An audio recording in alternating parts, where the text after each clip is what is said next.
All right, so today we're talking about the 1950s, and we're basically going to be focusing on pop culture here today. So in 1945, World War II ends, and Americans are very excited just to return to America and to restart their lives.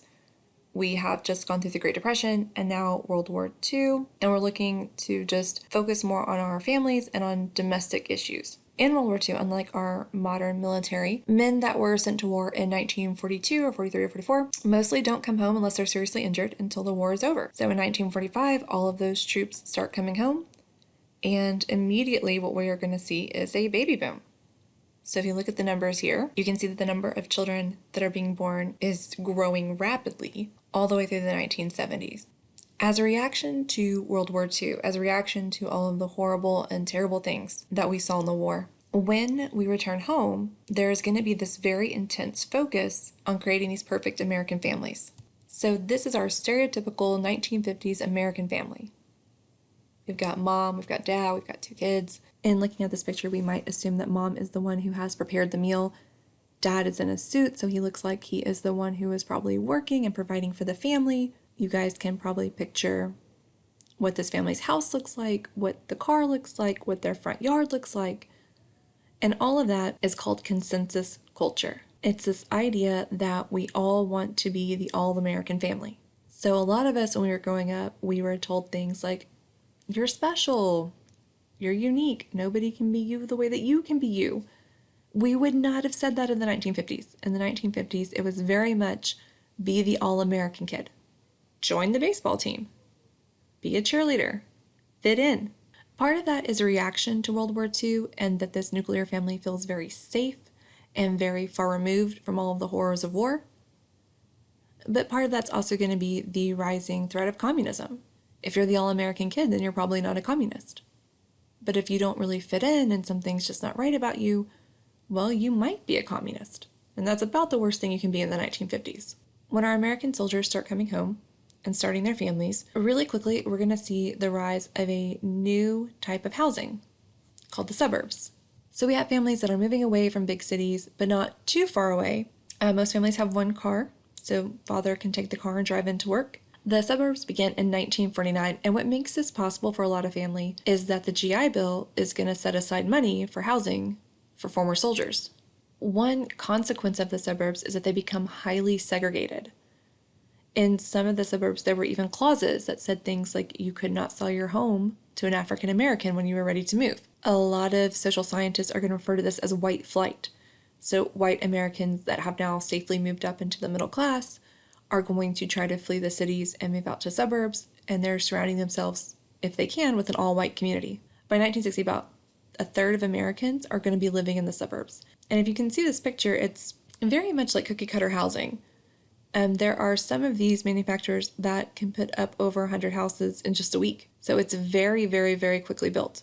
Going along with this idea of the consensus culture and our nuclear families and now living in the suburbs, the 1950s is also going to see a reinforcement of gender roles. To some extent, we've always had pretty rigid gender roles in this country, but the Great Depression and World War II blurred those lines. In the Great Depression, anybody that could work was going to take a job. Didn't matter their gender. And in World War II, we told women to go into the factories, that it was their patriotic duty.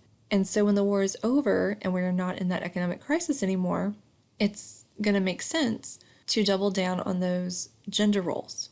In the 1950s, many girls in high school would take a home economics class, and this was basically a preparation for when they became wives and mothers. I'm not going to read all of these to you guys, but you can pause it here and read a little bit of this. This is from a 1950s home economics textbook.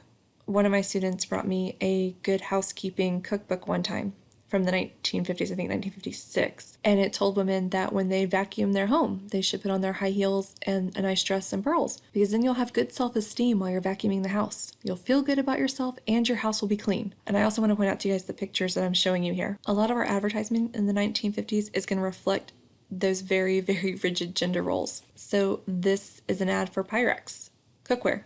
And this is a Christmas ad from a large department store. And so wives could just circle what they wanted, and then their husbands can just go get it. They don't even have to talk about it. And if you look at what they're advertising that women might want, a coffee maker, a toaster, a mixer. Those gender roles are going to be emphasized in not just our advertising, but also in the rest of our pop culture in the 1950s and in our literature. So there's a pretty famous book and then a play and then a movie called The Man in the Gray Flannel Suit. This is about an American man who had gone to war during World War II. During the course of the war, he has ended up killing, and then he has to come home and he's an accountant. And he has to wake up every day and put on this gray flannel suit and go to work. And he's having a hard time melding those two parts of his life together. And even though our pop culture is reflecting to us women being in the home, women having those very strict gender roles, we're going to see that that's not really the whole picture.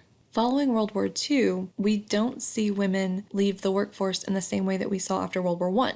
So in the 1950s, 80% of our single women are going to have jobs, and 26% of even married women are going to have jobs. So we're already starting to see this clash between what's happening in real life and what's happening in our pop culture. The thing that really makes this even more noticeable in the 1950s is that for the first time ever, 51% of Americans now own a television set. So television becomes a way to really reflect and emphasize American culture. So I know that in today's world, we are much better consumers of media and we are much more skeptical consumers of media. But in the 1950s, this was really the first time people had this kind of media in their lives. This is a picture of the cast of a show called Leave It to Beaver, and this would have been like, everyone gather in the living room and we're going to watch this together. Keep in mind, there's only about 4 channels to choose from, so your whole family is watching one show all at the same time. Beaver here is the youngest child, and every now and then he gets in trouble, like he breaks a neighbor's window, but all of this family's problems are solved in 30 minutes or less. The mom character is June Cleaver. So every time we see June Cleaver, she is either vacuuming or she's in the kitchen. Again, really emphasizing those gender roles. When people watched this show in the 1950s, they weren't really understanding fully that this was a fictional show. So for instance, occasionally the 2 adult leads might go to lunch together and people would assume that they were really married when they weren't. People also started comparing their families to this perfect television family. They would think, well, this family never has any problems. I have all these problems. I can't fix all of my problems. What's wrong with my family? In today's world, we are much better consumers of media because we realize most of it's not real. People weren't quite at that stage yet in the 1950s. All right, another show I want to point out to you guys from the 1950s is going to be I Love Lucy. So if Leave It to Beaver was everyone gather around the TV, I Love Lucy is the equivalent of like HBO After Dark. This would have been adult entertainment. If you know anything about I Love Lucy, she does not follow those same gender roles. Lucille Ball is the actress. She was very physical with her comedy when women weren't really allowed to do that. She's not waiting at home for her husband. And we also have an interracial relationship. Her husband in the show is Cuban, and they are actually married in real life. This show was pretty scandalous for a lot of Americans because Lucy's not living up to those gender roles and because we have an interracial relationship. But it's also a really popular show. The fact that this is on the air as long as it is shows us that there's an audience for that less than perfect American family.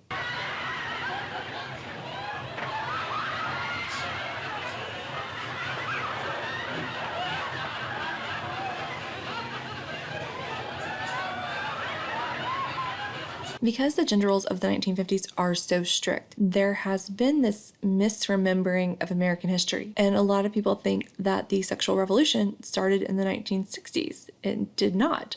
The sexual revolution is going to start with the publication of Playboy magazine. So as you may or may not know, that is Marilyn Monroe on the cover of the first edition of Playboy. That first edition is so popular, it has to be printed 3 times. So this is something that almost everyone has seen, but nobody would have admitted to have seen it. It was something that was very much not talked about in polite company. Just like in the 1920s, we're also going to see the development of a youth culture in the 1950s. So these are not quite hippies, we're not there yet, but these are going to be called the Beatniks. So if you've ever seen Scooby-Doo, the character of Shaggy, that's a Beatnik. Somebody who wears loose-fitting clothing, plays the bongo drums, has kind of shaggy hair. Again, these are not yet hippies. The Beatniks are older teenagers or young adult. Usually they're living at home with their parents. They have a little bit of disposable income, and they're this new group that can be marketed to, can be sold things. And the last thing we're going to talk about with the 1950s is music. So in the 1950s, we see the development of rock and roll. By its nature, this is a blending of different types of music. And one of the early stars of rock and roll is going to be Elvis Presley. You ain't nothing but a hound dog, crying all the time. You ain't nothing but a hound dog, crying all the time. Well, you ain't never gonna rest and you ain't no friend of mine.